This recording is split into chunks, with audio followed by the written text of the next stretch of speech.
Na entrevista especial desta sexta-feira, a jornalista Cláudia Brandão conversa com o presidente da Sociedade Brasileira de Terapia Intensiva, Douglas Ferrari.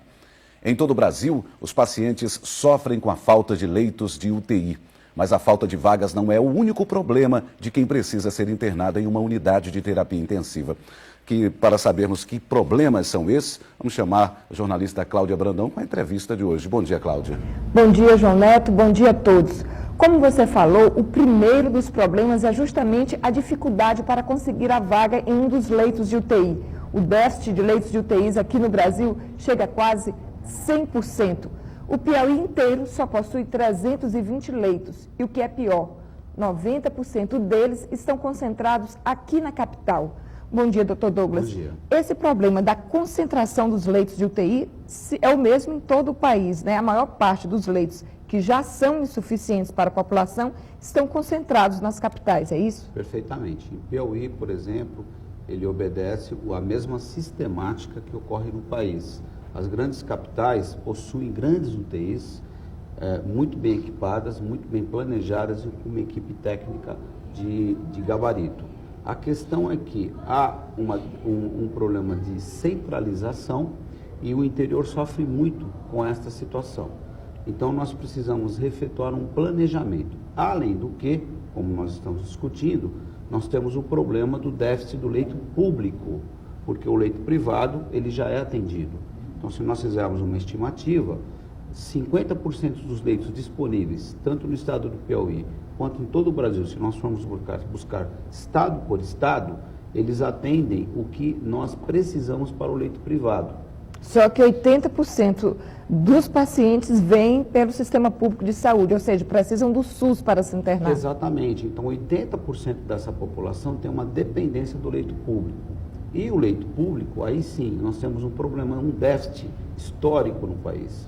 Nós temos um déficit de 20, 30 anos, de um déficit histórico de leitos de UTI. E qual é a origem desse déficit? É o custo do leito de UTI, que é muito caro? Primeiro, a questão técnica. O Brasil ele demorou um pouco para absorver a tecnologia de terapia intensiva, mas hoje nós temos as grandes capitais brasileiras têm UTIs de ponta, UTIs invejáveis, UTIs de qualidade, pública ou privadas. Então houve uma demora. Uma outra circunstância é que realmente há um custo. E nós dependíamos de muita tecnologia externa. Hoje o Brasil é um grande produtor de tecnologia, respiradores, monitores, camas elétricas, e que pôde atender a população e pôde ajudar a montarmos esse leito com qualidade. Todavia, nós temos um problema ainda da formação. Então, a UTI se faz. Nós temos 8 profissões envolvidas num paciente crítico. Isso é muito sério, porque nós somos de médicos, enfermeiros, fisioterapeutas, nutricionistas, fonoaudiólogos. Esta equipe tem que ser muito bem treinada. Então, houve também uma certa demora nesta formação. E com tantos pacientes para tão poucos leitos, como é que é feita essa seleção, essa escolha entre quem tem a chance de sobreviver ou não? UTI, nós temos portarias, portarias tanto do poder público quanto portarias éticas. Quem deve ocupar um leito de UTI? Então, veja, nós entendemos que o leito de UTI, ele tem que ser privilegiado, em primeiro lugar, a criança. Então, a criança, ela deveria ter prioridade, mas infelizmente não tem. Em primeiro lugar, nós temos hoje uma estimativa que 30% dos leitos deveriam ser neopediátricos. Porém, o que ocorre? Esse déficit de estarmos colocando esse paciente na UTI, a prioridade passa a ser do paciente mais grave e que tem uma chance de vida. Então, veja, há digamos assim, uma escolha. Há uma escolha? Infelizmente, há uma escolha. Infelizmente, é um dilema ético que os médicos têm que resolver, principalmente no interior do país e do estado.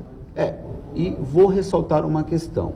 A UTI sozinha não existe. Ela precisa de um sistema de remoção adequado. Só para você ter uma ideia, 50% do prognóstico de um paciente grave está na dependência da primeira hora ou uma hora da transferência dele. Então a demora aí pode ser fundamental entre a chance de sobrevivência ou não. 50% do prognóstico está na dependência da primeira hora, nós chamamos de hora dourada. Então veja, depende do centro de remoção. O segundo momento é o pronto-socorro. Então, o pronto-socorro, ele atende inicialmente o paciente estável, porque teoricamente nós iríamos subir para a UTI um paciente que já saiu, já se estabeleceu um quadro que estabilizou, apesar da gravidade, ele se estabilizou. Então, o pronto-socorro, ele faz parte dessa cadeia. E isso nós lutamos também. Nós queremos que o Brasil tenha um sistema de pronto atendimento. Mas só para se ter uma ideia do tamanho do problema, segundo o Ministério da Saúde, se hoje nós fôssemos implantar um sistema de pronto atendimento, nós teríamos um déficit de 40 mil médicos nesta área e que nós não teríamos para atendê-la tecnicamente. Doutor Douglas, além do problema da falta de vagas em leitos de UTIs, que já é uma barreira que o paciente tem que vencer para conseguir um leito, há uma outra preocupação com o índice de mortalidade nas UTIs. Como é que está esse índice hoje no Brasil? Ele é compatível com o índice aceitável pela Organização Mundial de Saúde? Sim, o Brasil hoje tem grandes UTIs, ótimas UTIs. A mortalidade da UTI na década de 80, ela beirava em torno de 50%. Houve um grande estudo, um grande aprimoramento e nós chegamos a níveis de 10% e 20%. O nível de 20% a 30%, ele é um nível aceitável. O nível ideal em torno de 20% de mortalidade. Agora, o nosso problema também não é só salvá-lo, ou seja, é como esse paciente saiu da UTI. Quais são as sequelas que ele teve? Quer dizer, é um paciente que terá uma qualidade de vida, que esse é um outro dilema ético, que isso nós levaríamos a uma discussão ampla que nós chamamos, inclusive hoje, um sistema de ortotanásia. Existem pacientes que a própria medicina entende que nós não deveríamos prosseguir.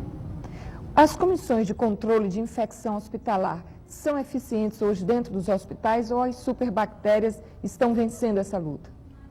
Elas não estão vencendo. A infecção hospitalar é um problema mundial, não só do Brasil, mas nós sabemos que, em primeiro lugar, são situações simples que devem ser obedecidas. Primeiro, higienização, limpeza. Segundo, não quebrar protocolos. O primeiro, lavagem de mãos. Tá? E o uso indiscriminado de antibióticos, que hoje as UTIs, elas estão procurando fazer protocolos de limitação de uso de antibióticos. Então, como que eu diria que está a situação da infecção hospitalar no Brasil? Ela está controlada. Existem surtos? Existem surtos. Só que o paciente de UTI, infelizmente, ele é exposto a catéteres, intubações, respiradores, são procedimentos invasivos. Além do que, nós utilizamos uma carga de 2, 3, muitas vezes 4 antibióticos nesse paciente. E isso realmente vai gerando uma superbactéria. Então, este é um problema, infelizmente, mundial, mas que consideramos controlado. Há quem fale também que uma das causas desse problema, além do alto custo dos leitos de UTIs, é que aumentou em muito o número de pacientes vítimas de acidente de trânsito, principalmente de acidentes de motocicletas, que são os pacientes mais graves.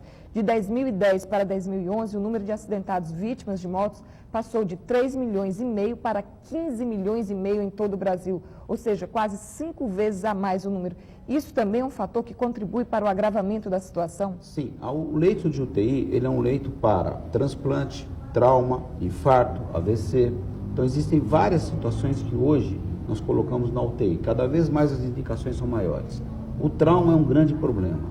O Brasil hoje, ele é o líder mundial, ele está entre os 3 países com líder mundial em trauma. Infelizmente, o acidente de trânsito, ele ocorre e o motociclista, nós sabemos que hoje a frota de 30% de motos, 30%, ela vem aumentando e proporcionalmente 3 vezes a 4 vezes o risco de acidente, um acidente grave. Nós tivemos aí 150 mil pessoas, tá, nesse período já, em curto período, que estão sequeladas, que já foram inclusive afastadas. Isso é um custo para o país. Estima-se que um motoqueiro grave, ele vai custar de 200 mil até 400 mil reais por essa internação. Então, realmente, é uma situação, a educação no trânsito é uma situação que nos preocupa e muito. Então, nós vamos precisar replanejar isso. Ou seja, se não houver a redução no número de acidentes de trânsito, os leitos, que já são poucos, serão mais raros ainda. Perfeitamente. Nós entendemos que o trauma é uma epidemia. Nós consideramos o trauma uma epidemia. E a última questão, como é que se está fazendo a humanização, já que é um ambiente frio, gelado, aquele ambiente de UTI, que o paciente se sente isolado? Nós entendemos que é necessário que a UTI tenha um psicólogo. A UTI tem que ter um psicólogo ou uma pessoa vinculada à área, para que nós tenhamos uma UTI mais humanizada. Entendemos que a UTI, no mínimo, pediátrica e neonatal, deva ser aberta. A mãe possa ter acesso, a mãe e o pai, o momento que ele quiser. Então, isso é uma situação importantíssima, a presença dos pais na UTI. E para o adulto e para o idoso, ser mais flexível. Muito obrigada ao Dr. Douglas Ferrari, que é o presidente da Sociedade Brasileira de Terapia Intensiva, por essa entrevista com a gente aqui no Bom Dia Piauí. João Neto, a gente volta com você aí no estúdio. Obrigado.